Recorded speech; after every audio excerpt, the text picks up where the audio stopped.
The wrecked bodies of those who had gone in search of Pandora's box lay before him, and at once Kratos knew who was responsible.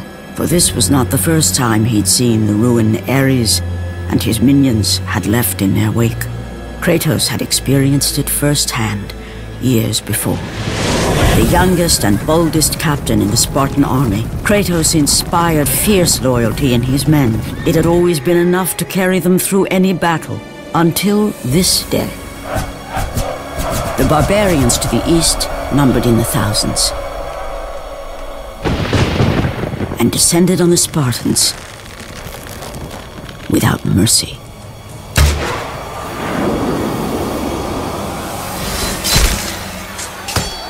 The battle lasted mere hours.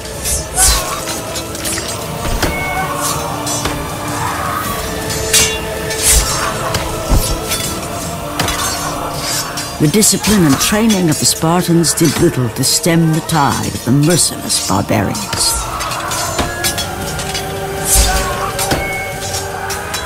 The soldiers faced a massacre, while their young captain faced the end of his brilliant career and his life. But to Kratos, victory was worth any price, even his soul. Ares! Destroy my enemies, and my life is yours!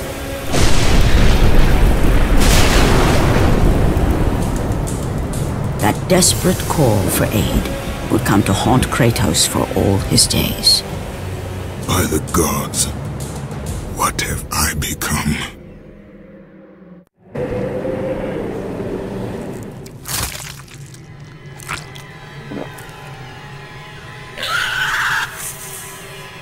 Kratos had been in service to the gods long enough to know the Harpy had been sent as a warning, a reminder from his former master of the decision that had cost Kratos everything. Had it been that long since he'd almost met his end at the hands of the barbarians? That long since he'd traded everything to save himself? Ares! The sky split apart, and the god of war stepped through. Descending from Olympus, he saw the makings of a god in a mere mortal. Ares would save Kratos. He would turn him into the perfect warrior, his servant on Earth.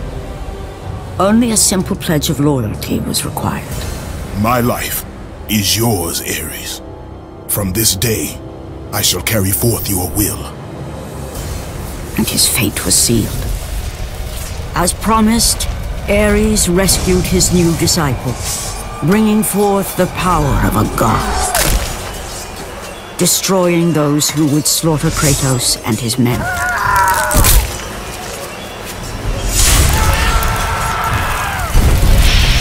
As for Kratos, no mere sword and shield would befit the newest servant of the god of war.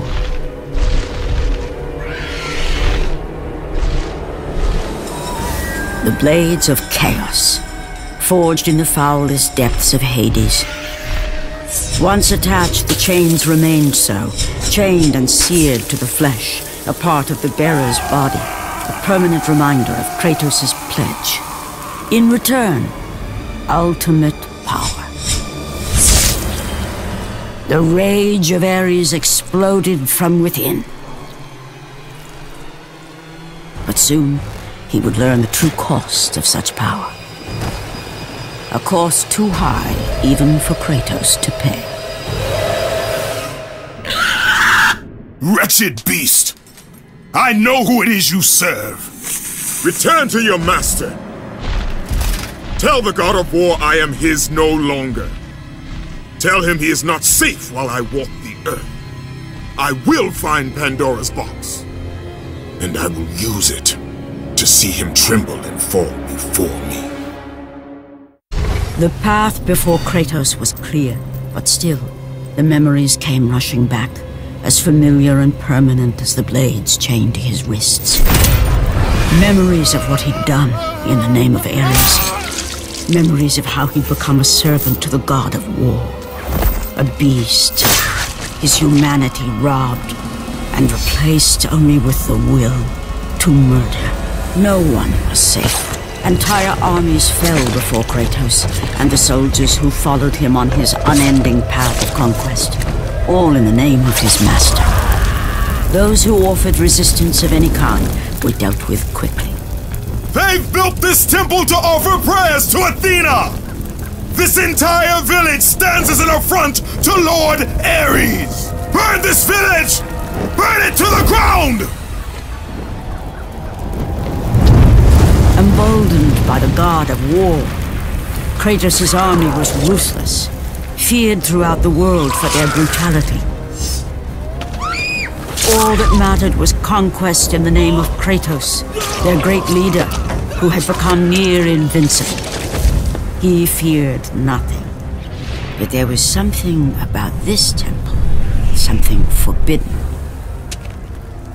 All his instincts told him he should never cross its threshold. Never step inside. Beware, Kratos. The dangers in the temple are greater than you know. But the village oracle's warning fell on deaf ears. His ambition would not be denied. All who opposed him would die.